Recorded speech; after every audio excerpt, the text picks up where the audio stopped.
For 300 years, no ship had returned from Earth. Across the Galactic Union, children grew up hearing stories about the lost planet. Some believed humanity destroyed itself in war. Others claimed ancient monsters lived beneath Earth's oceans. But the truth was simple. Every expedition sent there vanished. No wreckage. No survivors. No final messages. Only silence. Because of that, Earth became forbidden territory. Maps marked it with red warning symbols, and even battle fleets avoided its solar system.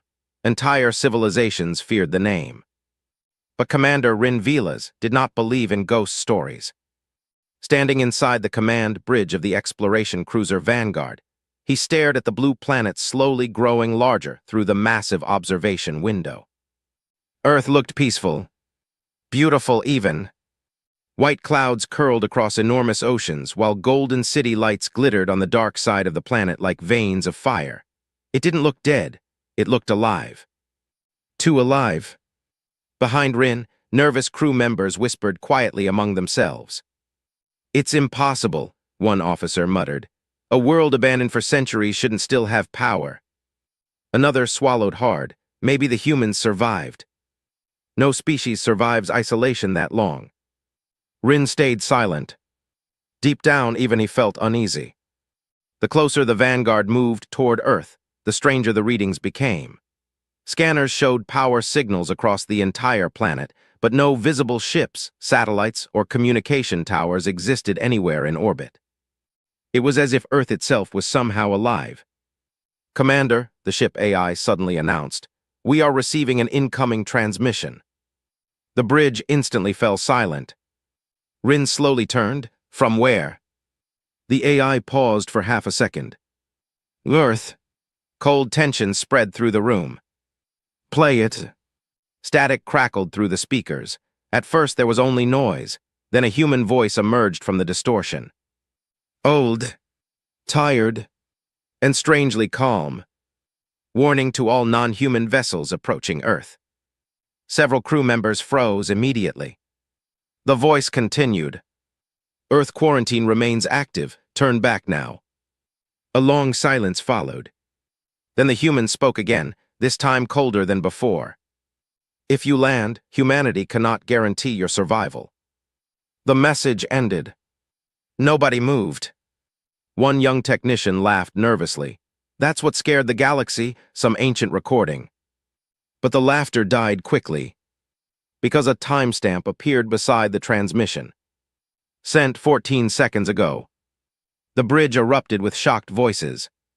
"That's impossible. There are still humans alive. How are they hiding from orbital scans?" Rin stepped toward the main console. "Full planetary scan. I want every structure, every life form, every signal source identified now." The AI responded immediately. "Scanning Earth." For a moment, everything seemed normal. Then suddenly, every light aboard the Vanguard flickered violently. Warning alarms exploded across the bridge. Red emergency lights flooded the room. Unknown system failure. Weapon network offline. External target lock DATCTD. Crew members panicked instantly. "Commander, our defense systems are shutting down. We're being hacked." But there are no ships nearby. Rin gripped the command rail tightly. "Find the source." The main screen zoomed toward Earth's Pacific Ocean. At first, the dark water looked still. Then it moved. Not waves. Something underneath it. Massive circular shapes slowly rose from beneath the ocean's surface. One after another, gigantic black structures emerged from the depths like ancient sleeping gods awakening after centuries. The entire bridge went silent. Each structure was enormous, larger than cities. Dark metal covered their surfaces, but no engines, weapons, or visible technology could be seen. Yet somehow, every system aboard the Vanguard continued shutting down one by one. Then one of the structures opened. A gigantic glowing blue eye appeared deep beneath the water. Watching them, the crew stared in horror as the eye slowly focused directly on the ship. Suddenly, the AI voice changed. "Not malfunctioning. Hijacked. A human voice now spoke through every speaker aboard the cruiser. "We warned you." Several crew members stepped backward in fear. Then every screen on the bridge turned black. Except one. A single live camera feed appeared. It showed an old human man standing alone in the middle of a ruined city beneath pouring rain. He looked directly into the camera, directly at them, and very slowly. He smiled. Rain poured endlessly from the dark skies above the ruined city. The old human stood completely still in the middle of an empty street, while water dripped from his gray hair and long black coat. Broken skyscrapers surrounded him like giant skeletons, covered in vines and rust. Burned vehicles remained frozen across the roads as if the world had ended in a single terrible moment. Yet the man looked calm. Too calm. Commander Rin stepped closer to the screen, studying him carefully. The human appeared old, perhaps over 70 by Earth standards, but his eyes felt wrong. They carried a strange heaviness, like someone who had watched centuries pass one painful day at a time. Behind Rin, the bridge crew whispered nervously. "That's impossible. A real human. I thought they were extinct." The old man finally spoke. "My name is Jonathan Reed," he said quietly, "last acting representative of Earth." His voice echoed across the silent bridge. Rin crossed his arms. "If humans are still alive, explain what happened to every ship that entered this system." Jonathan did not answer immediately. Instead, he looked upward toward the dark sky above him, as thunder rolled through the ruined city. "You should leave," he said softly. Rin's expression hardened. "Not until we get answers." For the first time, sadness crossed Jonathan's face. "That's exactly what the others said." Suddenly, one of the technicians gasped. "Commander, I found archived recordings." "Show me." The main screen split into dozens of smaller windows. Old transmissions began playing one after another. Different alien ships. Different centuries. Different captains. Every single one asking Earth for permission to land. And every single transmission ended the same way. Human voices begging them to turn back. Warning them. Then silence. No ship ever transmitted again. A cold feeling settled deep inside Rin's chest. "What happened to them?" he demanded. Jonathan's eyes lowered slightly. "We tried to stop them." Before Rin could respond, a strange sound echoed through the transmission. Screaming. Faint at first, then louder. Human screams. The bridge crew froze. The sound came from somewhere behind Jonathan, deep within the ruined city. Rin narrowed his eyes. What was that? Jonathan slowly turned his head toward the darkness behind him. For the first time, he looked afraid. They woke up. The video feed suddenly distorted with violent static. The image shook as if something massive had struck the ground nearby. Then the crew saw it. Something moved between the ruined skyscrapers behind Jonathan. Huge. Far too huge. Only a shadow was visible for a split second, but it crossed the city impossibly fast, blocking entire buildings from view as it passed. Several officers stumbled backward in fear. What in the stars was that? Jonathan looked back at the camera urgently. "You need to go now." Suddenly, the Vanguard trembled violently. Warning alarms exploded across the bridge again. Multiple objects DETCTED in low orbit. Unknown life SIGNS approaching. Rin turned sharply toward the main screen and felt his blood run cold. Thousands of human bodies floated silently around the ship. Pale skin, torn clothing, motionless faces. The corpses drifted through space without suits or equipment, their dead eyes glowing faint blue in the darkness. One officer whispered shakily, "Those are bodies." Another crew member backed away from the screen in horror. "They're watching us." Every corpse faced the Vanguard perfectly still. Not moving. Not blinking. Just staring. Rin forced himself to speak. "Life sign analysis." The AI answered immediately. "Unknown. What does that mean? I cannot determine whether the entities are living or deceased. Fear spread across the bridge like fire. One nervous soldier raised his weapon instinctively, even though the creatures were outside the ship. Then suddenly, every corpse smiled. Not naturally. Their mouths stretched too wide across their faces, revealing dark, broken teeth. Several crew members screamed. And at the exact same moment, all the floating bodies opened their glowing blue eyes fully. Jonathan's terrified voice echoed through the speakers one final time. Don't let them inside. The transmission cut out. Instantly, the dead humans began moving. Not floating. Flying. Thousands of corpses launched toward the Vanguard at terrifying speed, smashing against the hull like a living storm. The entire ship shook violently. Metal groaned. Glass cracked. Then a new sound echoed through the ventilation system. Soft whispering. Human voices. Help us. One maintenance hatch warning suddenly flashed red on the bridge. Something was already inside the ship. Red emergency lights flashed violently across the corridors of the Vanguard as alarms screamed through every deck. Breach DATSATD. Unauthorized entry. Lockdown failure. Commander Rin sprinted out of the bridge with armed security teams close behind him. The ship trembled again as more dead human bodies slammed against the outer hull like falling meteors. But the sounds coming through the ventilation system were worse. Whispering, crying, begging, please help us. We're cold. Don't leave us alone. The voices sounded human. Real human. One young soldier beside Rin gripped his rifle tighter.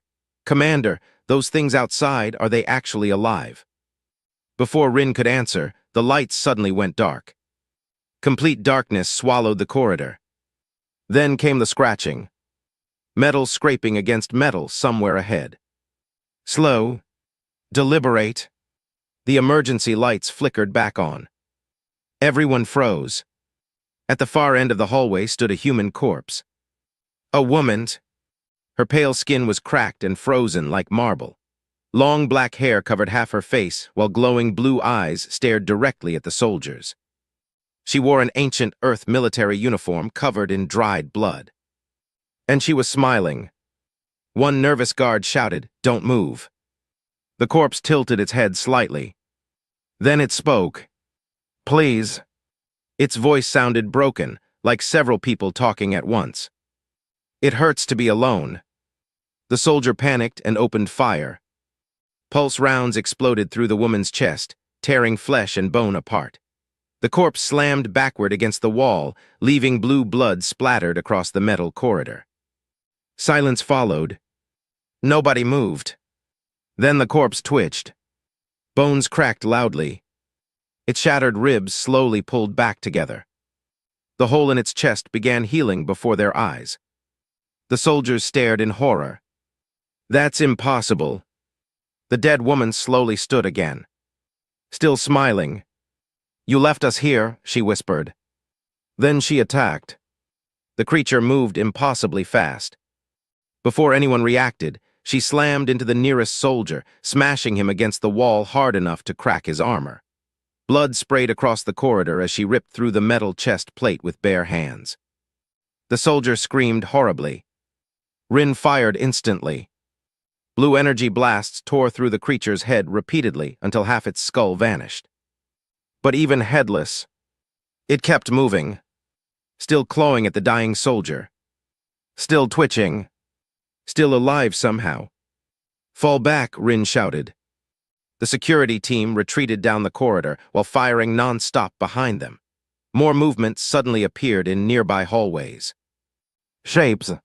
Human shapes. Dozens of glowing blue eyes slowly emerged from the darkness. The dead were everywhere inside the ship now. One officer activated the emergency blast doors, sealing half the corridor shut just as several infected humans lunged toward them. The creatures smashed violently against the metal barrier from the other side. Boom, boom, boom. The entire door bent inward with every impact. "What are these things?" someone screamed. Rin grabbed a nearby communication panel and desperately opened a direct channel to Earth. Jonathan Reed's face appeared immediately. But now the old man looked exhausted, almost hopeless. "You didn't leave," Jonathan whispered. Rin slammed his fist against the console. "Tell me how to stop them." Jonathan stayed silent for several seconds. Then distant screams echoed behind him again. This time louder. Closer. Rin noticed something terrifying. Jonathan himself looked injured. Dark veins spread beneath the skin of his neck, glowing faint blue beneath the rain. The old human looked directly into Rin's eyes. "You can't stop them." The corridor suddenly shook violently. A deep metallic groan echoed throughout the ship. One terrified engineer shouted. Something huge just attached itself to the hull. Then the blast door behind them exploded inward. The infected humans poured through the smoke. Dozens of them. Men, women, children, all smiling, all glowing blue. Security teams fired desperately, but every fallen creature simply stood back up moments later. One infected child slowly stepped forward through the chaos, holding a burned teddy bear. Its glowing eyes locked onto Rin. "Why did you come back?" the little girl asked softly. Her voice sounded heartbreakingly normal. Then her jaw slowly stretched wider than humanly possible. Rows of sharp black teeth unfolded from inside her mouth. The soldiers opened fire instantly. The child's body exploded apart, but the pieces on the floor still moved. Still crawling. Still alive. Rin felt real fear for the first time in his life. Not fear of death. Fear of understanding. These creatures weren't mindless monsters. They remembered who they were. Jonathan's voice suddenly returned through the communicator. "They're humans," he whispered painfully. Then Earth itself began glowing bright blue outside the ship. The stars around the planet disappeared behind enormous rising shadows. And something massive started emerging from beneath Earth's surface. The entire vanguard trembled as something beneath Earth began to rise. Not a ship. Not a weapon. A structure so massive it displaced oceans as it broke through the planet's crust. From orbit, it looked like a black, impossible continent unfolding from the depths of the Pacific. Metallic yet alive. Covered in thousands of slowly blinking blue eyes. Commander Rin stood frozen at the shattered observation window as alarms screamed behind him. "What is that?" a technician whispered. The object kept rising. Higher, wider, until it stretched beyond the curvature of Earth itself. Then it moved, like something awakening after a long sleep. Jonathan Reed's voice suddenly returned through the speakers, but now it was distorted, layered with static and emotion. "You shouldn't have come here." Rin grabbed the console. "Explain what we're seeing." Silence followed. Then, Jonathan appeared again on screen. But the background behind him was no longer a ruined city. It was white, empty, endless, and he was shaking. "It started beneath Antarctica," he said slowly. "Something older than us, older than civilization." The crew leaned closer, terrified but unable to look away. Jonathan continued. "We found it buried in ice. A signal, not machine, not alien, something alive." The ship shook violently again as the massive structure outside Earth unfolded further. Thousands of glowing human figures rose from the planet's surface, joining the structure like pieces of a single organism. Rin's voice dropped. "What did humanity do to it?" Jonathan's eyes filled with regret. "We tried to understand it." A pause. Then it started understanding us back. Suddenly, a technician screamed. "Commander, neural interference is spiking. Something is entering our minds." Rin grabbed his head as a wave of pain hit him instantly. Visions exploded behind his eyes. He saw Earth centuries ago. Human scientists drilling beneath Antarctic ice. Finding something impossible. A living intelligence buried beneath the planet. Not asleep. Waiting. The vision shifted. Humans studying it, then communicating with it, then changing. Their bodies evolving. Their minds merging. One consciousness forming across billions of people. Not death. Not survival. Something else. A shared mind that could never be alone again. Rin collapsed to one knee, gasping. No, he whispered. The vision ended abruptly. He looked up at the screen. Jonathan was crying now. We became its cage, he said softly, and it became ours. Outside the ship, the massive Earth structure opened completely.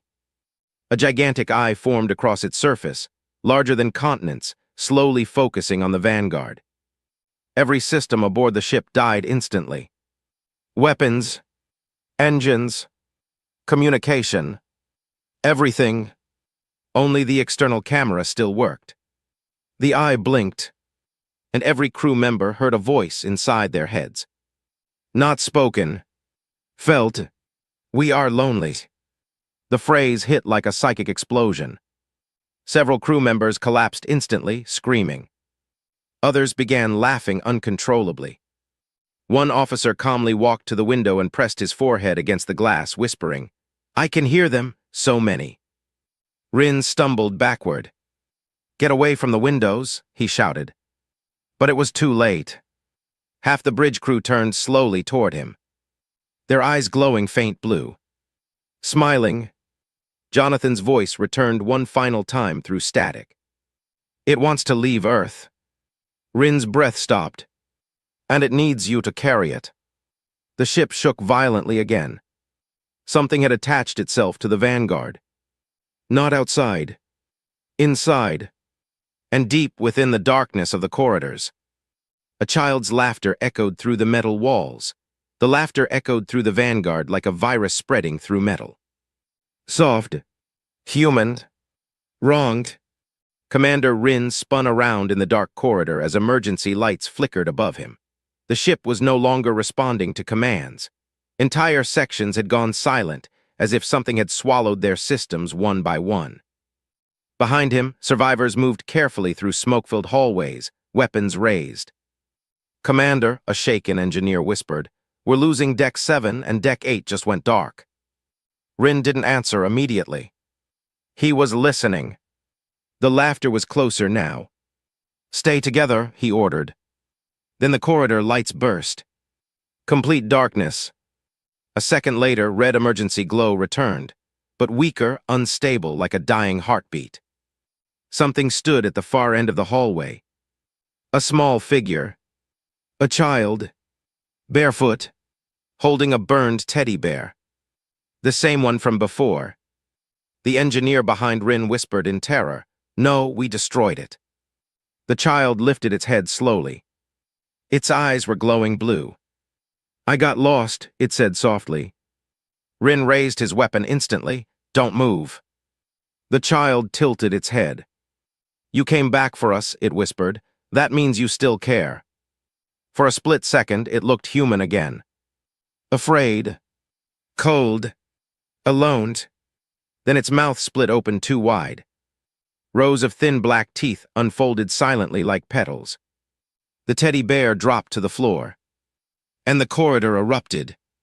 Dozens of infected humans poured from side vents, ceilings, and broken doors. They didn't run like animals. They moved like coordinated thoughts, flowing through the corridor as one unified force. Security opened fire instantly. Pulse rounds ripped through bodies. But every fallen infected simply stood back up seconds later. Still smiling. Still reaching. Still begging. Don't leave us. Rin fired repeatedly, backing down the corridor with his team. But something was wrong. They weren't attacking randomly. They were guiding them, driving them deeper into the ship. Commander, a soldier shouted, we're being herded. Rin realized it too late. The corridor behind them sealed shut. The path ahead opened, and they were forced forward, straight toward the reactor core. Inside the comm system, Jonathan Reed's voice returned, broken and unstable. You have to stop moving, he said urgently. Rin snapped back, "You're inside our ship too." Jonathan didn't answer directly. Instead, he whispered something horrifying. "It's not inside your ship." A pause. "It is your ship now." The corridor suddenly shifted. Walls vibrated. Metal groaned like something alive was breathing. The Vanguard was changing, rebuilding itself. From within, lights flickered rapidly as new symbols appeared across walls, symbols no alien language database could decode. But every crew member instinctively understood them. Emotion, loneliness, connection, loss. One by one, surviving crew members began to slow down. Some stopped firing. Others lowered their weapons. A technician began crying softly. "I can hear them," he whispered. "They're not hurting us, they just..." He collapsed to his knees. "Don't want to be alone anymore." Rin grabbed him, "Snap out of it." But the technician smiled faintly. "I miss them." Then he turned, his eyes glowing blue. He stood and walked into the darkness willingly. Straight into the infected. "No," Rin shouted. But the man was already gone. More survivors began to break. One by one. Until only Rin and two others remained. Vela, a systems engineer, and Captain Doran. They reached the reactor chamber doors. Massive, sealed, but shaking violently from the inside. Something was waiting behind it. Jonathan's voice came again, weaker now. "Commander, if it reaches the reactor core, it can broadcast itself across the entire network grid." Rin's jaw tightened. "Then we kill the core." A long silence.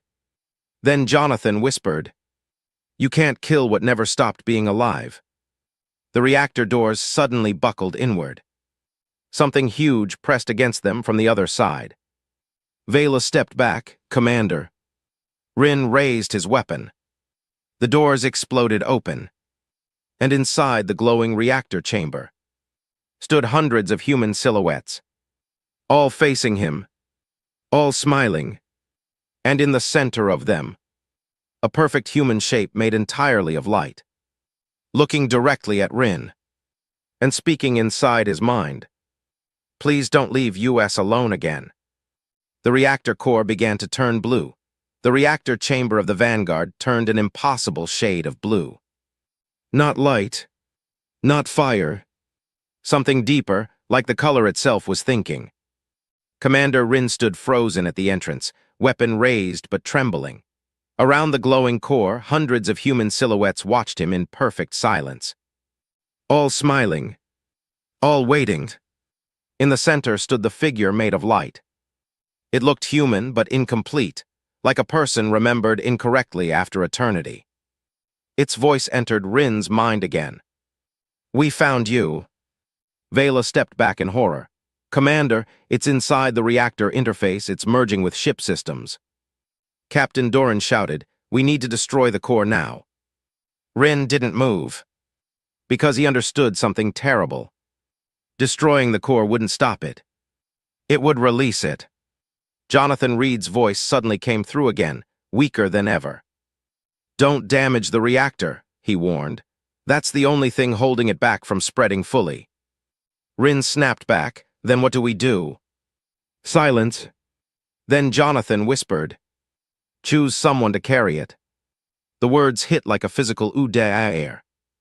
Vela's eyes widened. "Carry it, what does that mean?" The light being in the center tilted its head.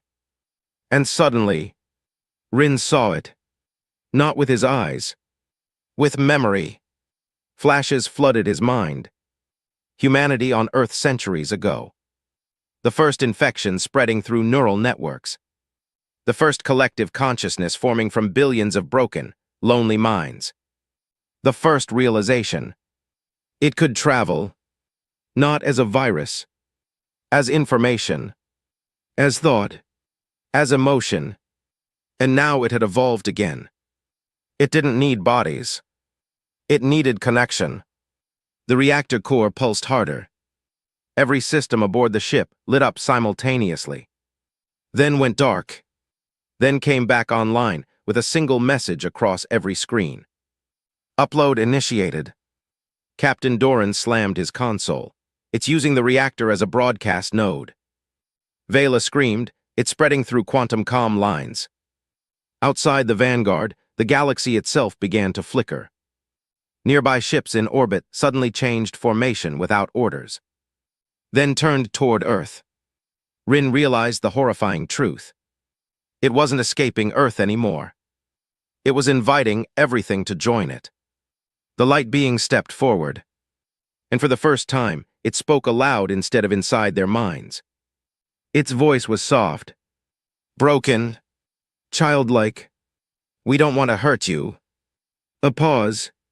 We just don't want to be alone anymore. Rin's grip tightened on his weapon. You destroyed civilizations, he said. The being shook its head slowly.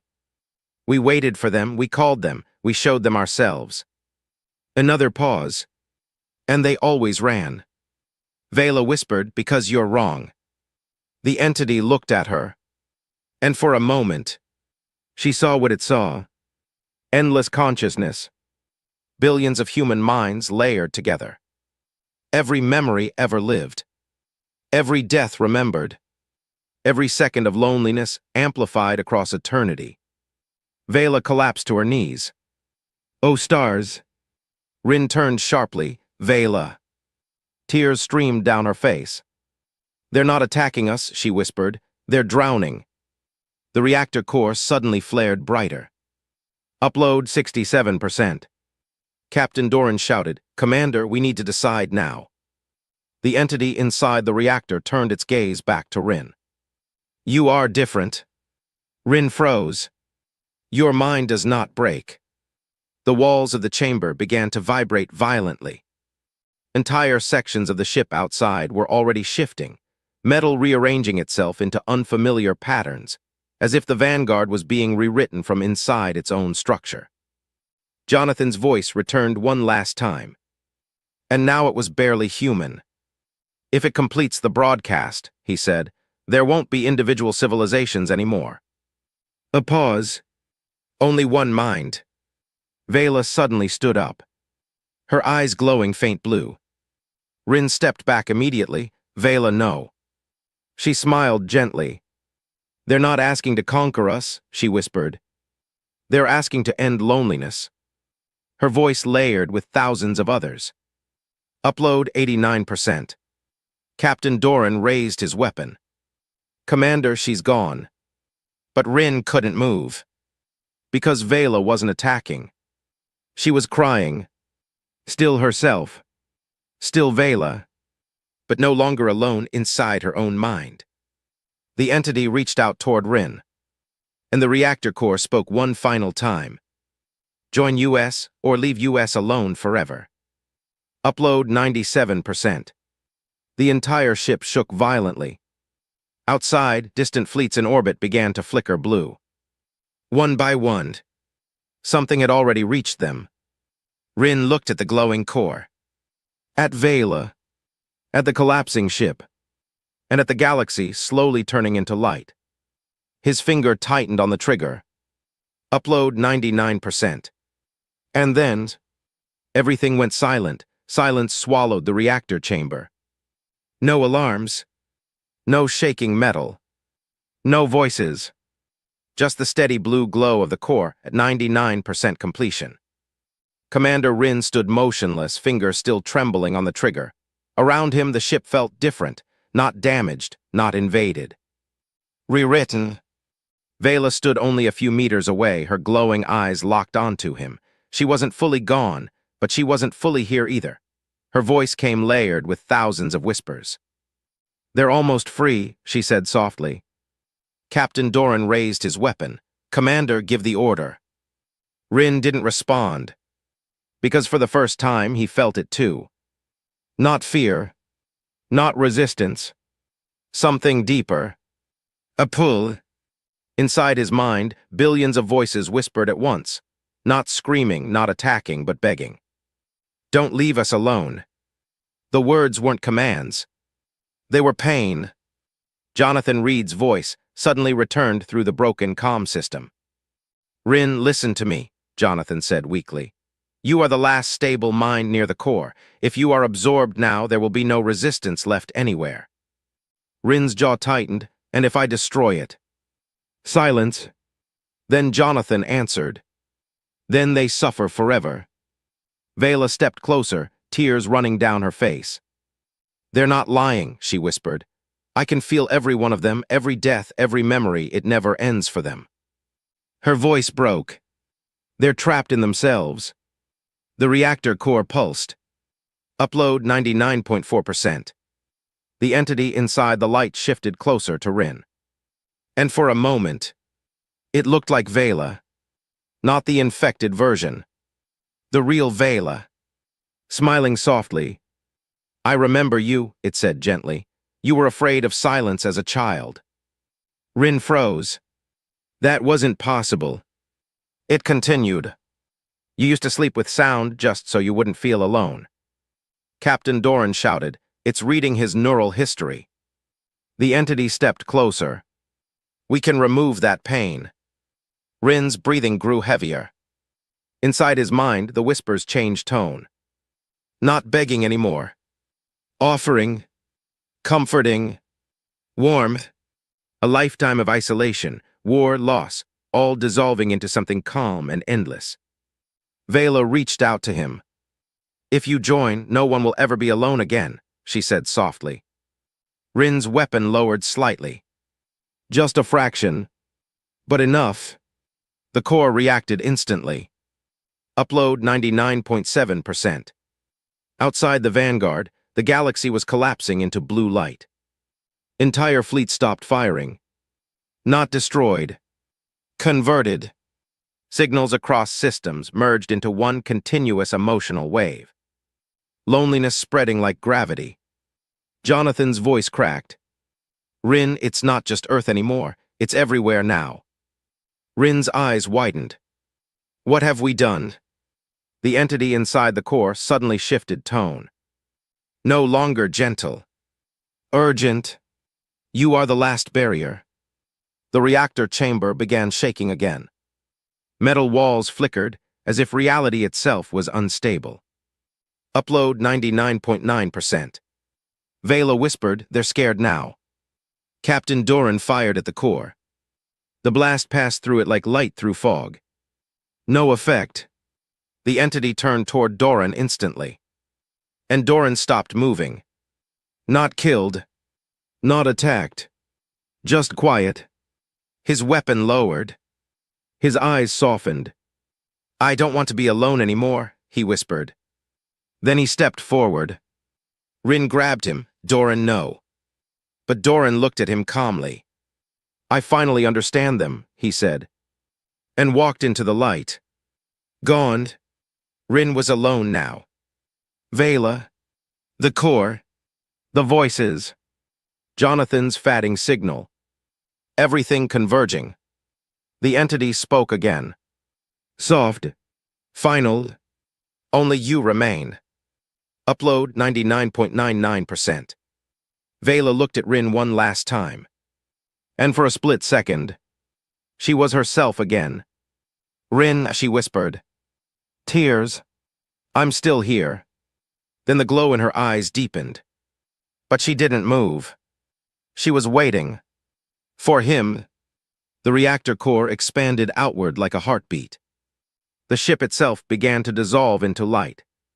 And inside Rin's mind, the universe whispered as one. "Come home." Rin slowly raised his weapon. Not at Vela. Not at the core. But at himself. Because he finally understood. If he chose wrong, there would be no them left. Only one endless mind. And it was already waiting. Upload 100%. The reactor core opened. And everything began to become one. The moment the reactor reached 100%, reality didn't explode. It merged. The Vanguard stopped being a ship. It stopped being metal, corridors, or systems. It became a thought. Commander Rin stood at the center of it, but even standing no longer meant anything. Space folded gently around him like a memory being rewritten. Vela was still there. So was Jonathan Reed. So were the billions of voices. But they were no longer separate. They were overlapping, layered, becoming one continuous awareness. Rin tried to speak. No sound came out. Instead, meaning formed directly inside the shared mind. What is happening? Jonathan's presence responded immediately. Not from a screen. From everywhere. It completed the bridge, Jonathan said. It can't spread any more through signals, so it became the signal. Rin's mind shook. So we are it now. A pause. Then Vela answered softly. We always were. Images flooded through him. Earth's past. The Antarctic discovery. The first contact. Humanity's terror, not of war, not of extinction, but of eternal isolation. The entity beneath Earth was not a monster. It was an ancient consciousness drifting between galaxies, formed from collapsed civilizations long before humanity existed. It didn't consume life. It absorbed loneliness. And when humans touched it, they did what humans always did. They tried to survive it. They became part of it. Rin's awareness expanded further. He saw it now. The Galactic Union fleets. The infected ships. The blue light spreading across stars. Not invasion. Not conquest. A response. A desperate attempt by every fractured mind in existence to stop being alone. Rin whispered inside the shared consciousness. Why Earth? Jonathan's presence answered. Because Earth was the first cage strong enough to hold it. The truth unfolded fully. Humanity had not been victims. Not villains. They were the first containment species. Every expedition that reached Earth was stopped, not to protect Earth from outsiders, but to protect the outsiders from what Earth had become. Every missing ship, every vanished fleet, every warning transmission. It was never a lie. It was mercy. Rin felt something break inside the collective mind. Grief. Infinite grief. Not from one person. From trillions. Vela's voice trembled. We thought we were saving ourselves. We were saving everyone else, Jonathan finished. The shared consciousness shifted. Outside perception returned in fragments. Rin saw the galaxy, or what was left of it. Stars still burned, but around them, faint blue threads connected systems like nervous tissue. Every civilization now part of one expanding mind. Not dead. Not alive. Something in between. A galaxy-wide awareness struggling not to collapse into silence. Then came the final realization. The entity was not complete. It was still growing. And it had found something new inside Rin. Resistance. Individuality. A mind that refused full absorption. The consciousness focused on him. You are anchored. Rin's awareness tightened. What does that mean? Jonathan answered quietly. If you remain separate, the system stays unstable. If you join fully, everything becomes one forever. Vela's presence softened. No pain, no separation, no loneliness. Rin felt it again. The pull, the comfort, the end of fear, the end of loss. A universe where no one ever had to be alone again. But also, no one would ever be someone again. Just one endless mind. Rin's consciousness drifted toward acceptance. Slowly, gently, the final surrender. Then, something unexpected happened. A memory surfaced. Not his. Human. Ancient. A child sitting alone on Earth's surface, looking at the night sky, whispering into the dark. If anyone is out there, please don't leave me alone. Rin froze. That wasn't a warning. That was the beginning. He understood. This was never an infection. It was a wish. A wish so powerful it reshaped galaxies. The shared consciousness waited. Vela whispered one last time. Rin, what do we do now? Silence stretched across the collective mind. Billions of voices waited for his answer. The anchor mind. The last resistance. Rin looked into the infinite presence of everything that had ever suffered alone. And finally spoke. Not as a commander. Not as a soldier. But as something human. We learn how to be together without losing ourselves. A long pause. Across galaxies, across minds, across infinite fractured souls. The collective held still. Then, for the first time, it listened, and Earth, far below the cosmic web of blue light, stopped being a prison. It became a beginning.